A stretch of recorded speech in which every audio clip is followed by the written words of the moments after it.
Kita rindu sosok B.J. Habibie. B.J. Habibie adalah presiden ketiga yang diakui. Tapi beliau dilengsarkan karena kejujurannya. Beliau dilengsarkan karena beliau berjuang untuk bagaimana tidak ada korupsi. B.J. Habibie adalah orang soleh yang kita tahu dalam sejarah, orang hebat, diakui di dunia walaupun di Indonesia disepelekan.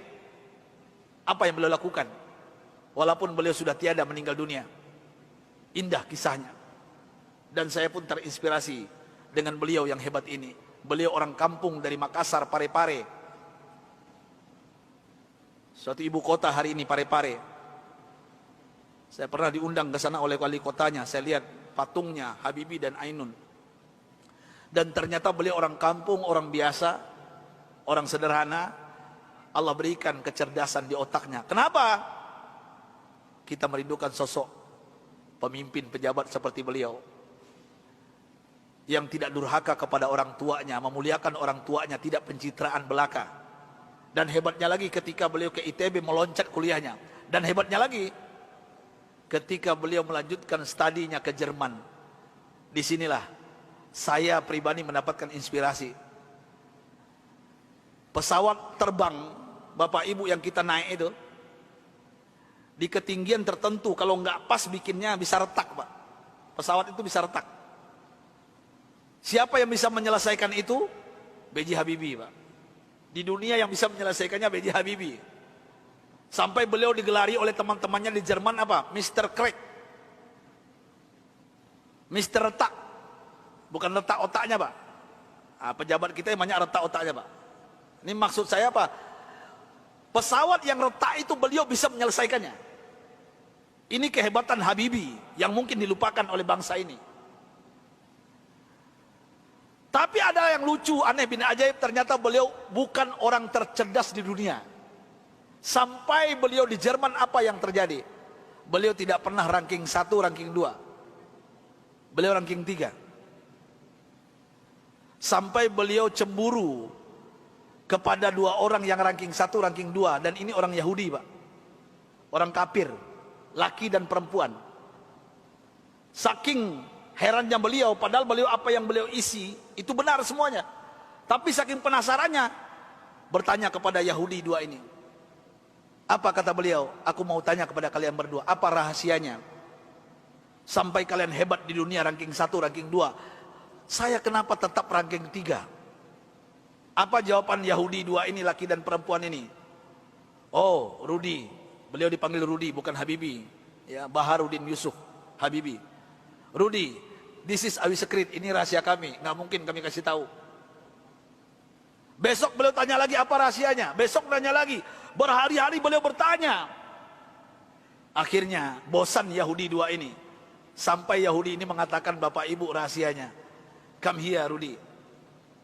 Sini Rudi, kami mau mengatakan kepada engkau. Tahukah engkau rahasia? Kenapa kami cerdas? Kenapa kami ranking 1, ranking 2 hebat? Apa jawabannya? Ini yang membuat B.J. Habibie malu dan meneteskan air mata. Pahlawan yang hebat ini, ketika Yahudi ini mengatakan, kami di sepertiga malam terakhir, jam 3 bahasa kita di Jakarta, bangun. Setelah itu kami mandi. Setelah mandi kami pakai baju yang wangi. Setelah itu kami ambil Al-Quran. Kami baca Al-Quran. Kaget B.J. Habibie. You read Al-Quran? Yes. Kalian kan kafir Yahudi. Kenapa baca Al-Quran? Kami yakin dengan Al-Quran.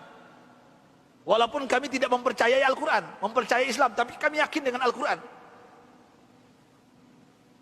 Heran B.J. Habibie, orang kafir Yahudi yang juara 1, juara 2 di Jerman ini, setiap jam 3 pagi mandi, pakai minyak wangi, baca Quran. Apa jawaban mereka? Kami baca Quran. Tahukah engkau Rudi, setelah kami baca Al-Quran, saraf kami ini rileks, otak kami cerdas, metabolisme tubuh kami dahsyat, imun. Nah ini bapak-bapak, ibu-ibu yang takut dengan corona. Ini bukan saya yang ngomong, ini orang kafir yang ngomong ini. Ya. Imunitas kami naik tinggi. Kenapa? Al-Quran.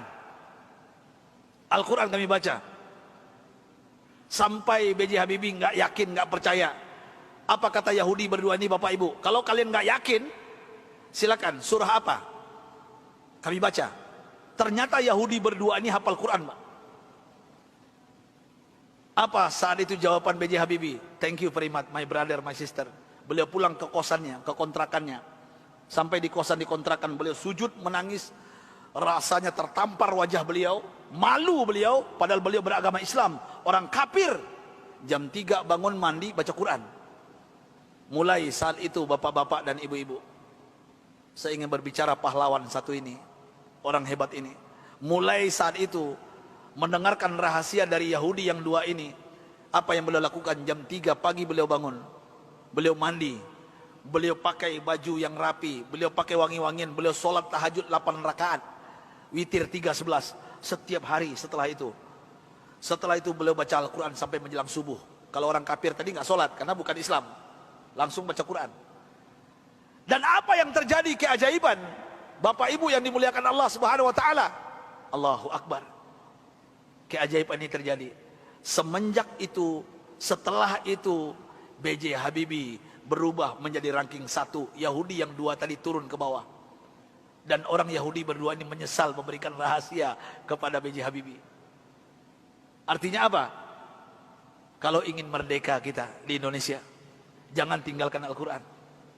Kalau ingin sukses anak-anak kita, bapak, ibu, cucu kita, sampaikan kepada mereka Al-Quran adalah obatnya.